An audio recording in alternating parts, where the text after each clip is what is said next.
High সকলে, কেমন আছো? অনেক দিন পর আমি আজকে একটা লং ভিডিও নিয়ে তোমাদের সামনে হাজির হয়েছি। আমি মৌসুমি। আমার ভিডিও যারা প্রথমবার দেখছো তারা অবশ্যই লাইক, কমেন্ট, শেয়ার করে আর সাবস্ক্রাইব করে পাশে থাকবে, তাহলে খুব খুশি হব। আর যারা আমার পুরনো বন্ধু তারা তো আমার সাথে আছো বলে এত দূর এগোতে পেরেছি। তো আজকে আমি তোমাদের সামনে যে ভিডিওটা নিয়ে আসছি সেটা হলো আলুর পরোটা। খুব সিম্পল আর সাধারণভাবে করব। আলুর পরোটার সাথে আজকে আমি ভেবেছি কোনো আচার খাবো না, তো আমি একটা চাটনি করে নেব টমেটোর। এর মধ্যে লঙ্কা, আদা আর রসুন, পেঁয়াজ সব হালকা করে একটু কড়াইয়ে নেড়ে নিয়ে মিক্সিং জারে দিয়ে দিয়েছি, একটু পেস্ট করে নেব। তো আলুর পুরটা বানানোর জন্য আলুকে সিদ্ধ করে নিয়েছি দেখলে, আর রসুন আর পেঁয়াজ আর টমেটো, লঙ্কা সব কুচি করে নিয়েছি, ধনেপাতাও রেখেছি লাস্টে দেব। তো টমেটোটা আগে দিয়ে দিলাম তেল গরম করে, পুরোটাই আমি রাইস ব্র্যান অয়েল দিয়ে করব। পেঁয়াজ কুচি দিয়ে দিয়েছি আর টমেটো দিয়ে দিয়েছি আর কাঁচা লঙ্কা কুচিও দিয়ে দিলাম। লাল লঙ্কা গুঁড়িয়ে দেবো, কিন্তু কাঁচা লঙ্কাটার স্মেল একটা সুন্দর আসে, সেটা দেবো। সেটা দিয়ে দিয়েছি। ভালো করে টমেটোগুলো একটু নরম হলে আলুগুলো দেবো। আলুগুলো ভালো করে প্রেসার কুকারে সিটি মেরে নিয়েছি। তো আলুর পরোটা এমনি টমেটো সস দিয়েও খাওয়া যায়। তো আজকে আমি টমেটোর চাটনিটা বানিয়ে নেব। এই চাটনিটা বানিয়ে ফ্রিজেও রাখা যায়, খুব সুন্দর খেতে হয়। মোমো দিয়ে যে আমরা চাটনিটা খাই সেটাও এই চাটনিটার মতনই হয় খেতে। তো আমি এইটার মধ্যে যে আলুর পুরটা বানাবো সেটার মধ্যে বিট নুন দিয়ে দিলাম আর গোলমরিচ গুঁড়ো দিয়ে দিলাম। এটাতে 3 রকমের ঝাল ব্যবহার করছি, কাঁচা লঙ্কার ঝাল, শুকনো লঙ্কার ঝাল আর গোলমরিচের ঝাল। এই 3টে ঝাল কিন্তু খুব আলাদা আলাদা ধরনের, নিজস্ব ঝাল একটা আলাদা আলাদা ধরন। তো 3টেই আমি ব্যবহার করেছি আলুর পুরটাতে। খুব সুন্দর খেতে হয়। টমেটোটা ভালো করে গলে গেছে মনে হচ্ছে। এবারে আলুগুলো হাতে করে চটকে দেব, পরে আবার ঠান্ডা হলে আমি এটাকে ম্যাশ করে নেব। একটু আদা বাটা দিয়ে দিলাম, যেহেতু আদা কুচি করেও দিলে হয়, তো আমি আদা বাটা দিয়ে দিলাম। আর একটু এর সাথে আর একটু মানে খেতে ভালো সুন্দর হবে, একটু চিকেন স্মেল আসবে, সেই জন্যে আমি একটু সানরাইজের মিট মশলা দিয়ে দিলাম। তো 1 চামচ মতো দিলাম। তোমরা চাইলে যদি আলুর পুরের পরিমাণ বেশি হয় তাহলে একটু পরিমাণটা সব কিছুরই একটু পরিমাণ বেশি বাড়িয়ে দিতে পারো। এটাতে আমি সাদা নুন ইউজ করলাম না, বিট নুনের যে একটা সুন্দর ফ্লেভার আছে, গন্ধ আছে, সেটা তো এর মধ্যে থাকবে, সেজন্য আমি বিট নুনটা ইউজ করলাম। ভালো করে টমেটো, পেঁয়াজ এগুলো ভালো করে ভাজা হলে তবে আলুটা দেবে, নালে টমেটোর যে একটা কাঁচা গন্ধ সেটা থেকে যাবে। আলুটা ভালো করে সিদ্ধ করে নিয়ে জাস্ট এখন হাতে করে চিপে কড়াইয়ে নেড়ে নেব। তারপরে ঠান্ডা হলে, আমি তো বললামই তোমাদেরকে, তো আমি লং ভিডিও নিয়ে অনেক দিন পরই আসছি। এখন লাইভ করা যেহেতু সম্ভব হচ্ছে না, কিছু অসুবিধা হচ্ছে লাইভ করতে গেলে, তো সেজন্য আমি এখন লাইভ করছি না। আমার লং ভিডিওগুলো সবাই একটু দেখবে, সবাই দেখলে আর পাশে থাকলে খুব ভালো লাগবে। সেই জন্য সবাইকে অনুরোধ করা হচ্ছে যে আমার ভিডিওগুলো একটু দেখো, যদি ভালো লাগে অবশ্যই কমেন্ট বক্সে কিছু লিখে জানাবে, তাহলে আরও এগিয়ে যাওয়ার জন্য একটু সাহস পাবো। যেহেতু আমি দেখছি অনেক বন্ধু আমি করছি, কিন্তু বন্ধু 2 দিন পরই কেটে যাচ্ছে। এটা কি ইউটিউব থেকে করছে না অনেক বন্ধু সাবস্ক্রাইব করে আনসাবস্ক্রাইব করে দিচ্ছে, আমি বুঝতে পারছি না। কিন্তু তা হলেও আমাকে আমার কাজ চালিয়ে যেতে হবে, অতএব আমি আমার নিজের কাজ করছি।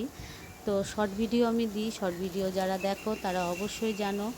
আর লং ভিডিও আমার অনেক আছে, সেগুলো তোমরা দেখতে পারো, দেখে পাশে থাকতে পারো।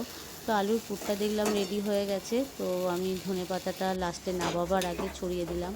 এখন আমি থালাতে আলুর পুরটা নিয়ে নেব, একটু ঠান্ডা হতে দেবে ফ্যানের হাওয়াতে, কারণ আমাকে এটা হাতে করে আবার একটুখানি চটকে নিতে হবে, কারণ আলুগুলো দানা দানা থাকলে যখন আটার লুয়ের মধ্যে ভরবো তখন ওটা মোটা মোটা হয়ে ফেটে যাওয়ার চান্স থাকবে। তো সেই জন্য আমি এটা হাতে করে একটু ম্যাশ করে নেব। হাতে করেও ম্যাশ করে নিতে পারো, বা ম্যাশের যে জিনিসটা আছে ওটা দিয়েও করতে পারো। আমি কিন্তু ওটা দিয়ে আজকে করব না, হাতে করেই করব। ওটাকে ঠান্ডা হতে দিয়েছি, আর এদিকে আটা ময়দার মিক্স করে মাখিয়ে নেব। আমি ওখানে আটা, যেটা রুটি আমরা রোজ করি সেই আটাটা 2 কাপ আগে নিয়ে নিয়েছি। তার সঙ্গে ময়দা মেশাচ্ছি।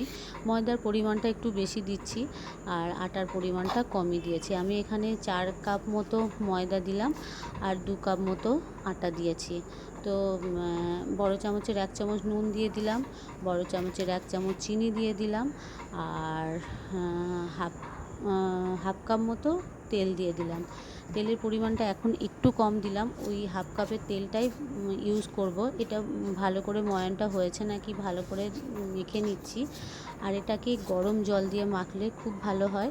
আমি গরম জলই ব্যবহার করছি। আমি আটা মাখতেও গরম জল ব্যবহার করি। গরম জল ব্যবহার করলে জিনিসটা খুব সফট থাকে আর শক্ত হয়ে যায় না। তো আমি আস্তে আস্তে জলটা দিয়ে দিয়ে মাখছি।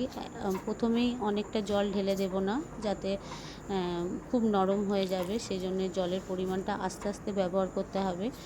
তো জলের পরিমাণটা সেইভাবে আমি ব্যবহার করছি।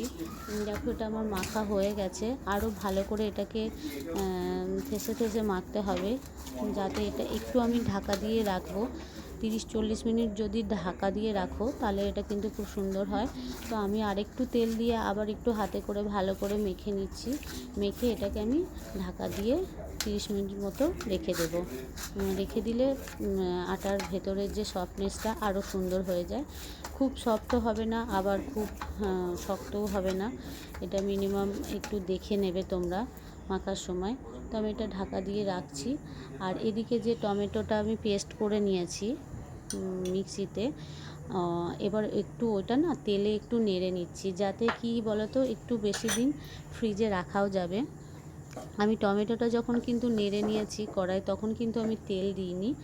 আমি তখন জাস্ট টমেটো, পেঁয়াজ, রসুন, আদা আর শুকনো লঙ্কা নেড়ে নিয়েছিলাম আর চিনি আর নুন দিয়ে দিয়েছিলাম। তো এখন শুধু তেল, কড়াই তেল দিয়ে জাস্ট টমেটোটাকে যে জল ভাবটা আছে সেটা জল ভাবটা কাটানোর জন্য কড়াই একটু নেড়ে নিচ্ছি। তো এটা নেড়ে জারে ভরে রাখতে পারো, যে কোনো সময় রুটি, পরোটা সঙ্গে খেতে পারো, খুব সুন্দর লাগে খেতে। আমি পুরো শীতকালটা এইভাবে করে রাখি, যতদিন ভালো থাকে। তো আমি একটু ভিনিগার দিয়ে দিচ্ছি, যাতে আরেকটু কদিন বেশি ভালো থাকবে সেজন্য। তো এই চাটনিটা আমার তো খুব পছন্দের, আমাদের ঘরে সবাই পছন্দ করে। আমি একটু ঝাল বেশি দিই বলে আমার মেয়ে খেতে একদম পছন্দ করে না, বলে খুব ঝাল হয়েছে। তো আমরা সবাই এটা দিয়ে রুটি, পরোটা করি যখন খাই। আটাটা আমার 30 মিনিট মাখা মতো হয়ে গেছে ময়দাটা। দেখো এটা আবার একটুখানি ঠেসে নিচ্ছি, যাতে আর একটু ভেতরে তেলগুলো যাতে অ্যাবজর্ব করে নিয়েছে সেটা আরও ভালো করে মেখে নিয়ে আমি এবার এর থেকে লুই কেটে নেব। আর আলুর পরোটা বানানোর জন্য লুইটা কিন্তু একটু বড় বড় সাইজের রাখবে, কারণ পুরটা ভরলে তখন যদি ছোট করি তাহলে পুরটা ভরলে কি ফেটে যাওয়ার চান্স থাকে। আর বড় বড় করে নিয়েছি দেখো। তো এবারে একটুখানি না বড় বড় করার পর ভেতরে গর্তটা একটু বেশি করে করবে, তাহলে আলুর পুরটা অনেকটা দেওয়া যাবে। আলুর পুরটা আমি দিয়ে এবারে বেলে নেব। ওদিকে টমেটোর চাটনি যেটা করেছি সেটা গ্যাসের ওপাশে রেখে দিয়েছি, ঠান্ডা হতে দিয়েছি। আমি যেহেতু একদমই ঘরোয়াভাবে রান্না করি বা ঘরোয়াভাবে ভিডিও করি, তোমরা দেখলে সেটা সহজেই বুঝতে পারবে। অত হাই-ফাই কোয়ালিটি করতে পারি না। যদি ভালো লাগে অবশ্যই পাশে থাকবে, শুধু দেখে রেখে দেবে না, একটা কমেন্ট লিখলে খুশি হব আর কি। অনেকে স্টিকার কমেন্ট দেয়, সেটাতে অত ভালো লাগে না। একটুখানি তোমাদের মনের কথা যদি বলো যে কেমন হচ্ছে, কোথায় ভুল হচ্ছে, সেগুলো বললে কি বলো তো একটু ভালো লাগে, একটু নিজের ভুলটাও বুঝতে পারবো, সেজন্যই বলা আর কি। তো আলুর পুরটা ভরে নিয়ে না হাতে করে আস্তে আস্তে চারিদিকটা প্রেস করে চেপে নেবে। আলুর পুরটা দিয়েই যেন বেলতে শুরু করে দেবে না, তাহলে ফেটে যাওয়ার চান্স থাকবে। আর এটা কিন্তু একদম হালকা হাতে বেলবে, হালকা হাতে বেলে আস্তে আস্তে বেলতে হবে। তাও দেখো আমার এই পাশটা একটুখানি বেরিয়ে গেছে, ওই একটু আধটু বেরোলে কিছু অসুবিধা হয় না। তো আস্তে আস্তে আস্তে আস্তে বেলে একটু মোটাই রাখবে। আলুর পরোটা খেতে খুব সুন্দর লাগে। এই দেখো এটা একটু ময়দা বেশি দিয়েই বেলতে হবে। ময়দাগুলো আস্তে আস্তে আস্তে আস্তে ঝেড়ে নেবে, যেহেতু অনেকটা ময়দা দিয়ে বেলতে হয়, যেহেতু মোটা হয়। তো আমি এটা ঝেড়ে নিলাম। এবারে তাওয়াটা ওদিকে গরম হতে দিয়ে দিয়েছি। তাওয়াটা গরম হয়ে গেলে পরোটাটা সেঁকে নেব। পরোটাটা 2 পিঠ সেঁকে নিয়ে তারপর কিন্তু তেল দেবে। যখন দেখবে যে একদিকটা রুটির যেমন হয় একদিকটা হয়ে গেছে, সেরকমভাবে আস্তে আস্তে আমি পরোটাটা সেঁকে নেব। সেঁকে নিয়ে তারপরে আমি তেল ব্যবহার করব। পুরোটাই আমি এটা রাইস ব্র্যান্ড অয়েল দিয়ে করছি। আমি আগে সানফ্লাওয়ার ইউজ করতাম, কিন্তু রাইস ব্র্যান্ড অয়েলটা ইউজ করাতে দেখছি খুবই ভালো এবং উপকারী। ভিডিওটা একটু লেন্দি হয়ে গেছে, যেহেতু টমেটোর চাটনি পুরো প্রসেসিংটা দেখানোর জন্য একটু ভিডিওটা লেন্দি হয়ে গেছে। তো তোমরা ভালো লাগলে অবশ্যই দেখে পাশে থাকবে, আর অবশ্যই ট্রাই করবে। যারা নতুন রান্নাবান্না শিখছো তারা অবশ্যই ট্রাই করবে, দেখবে ভালো লাগবে। মাঝে সাঝে সবসময় রুটি খেতে যখন ভালো লাগবে না, মাঝে সাঝে আলুর পরোটা করেও খেয়ে নিতে পারো, খুব ভালো লাগে। ঘরে যদি টমেটোর সস থাকে তার সঙ্গে খেতে পারো, আচারের সঙ্গেও খেতে পারো। আমি অন্যদিন আচারের সঙ্গেই খাই, তো আজকে দেখলাম একটু টমেটোর সসটা রেডি করে নিই। মোমোর যে টমেটো সসটা হয় সেটা দিয়েই আজকে পরোটাটা খাবো। তো দেখো পরোটার এক দিকটা সেঁকা হয়ে গেছে, আর একটু ভালো করে প্রেস করে করে নেবে, যাতে রুইটা যেহেতু মোটা রাখা হয়েছে সেই জন্য ভেতরে কাঁচা থাকতে পারে, ওই জন্যে প্রেস করে নেবে ভালো করে তেল দিয়ে।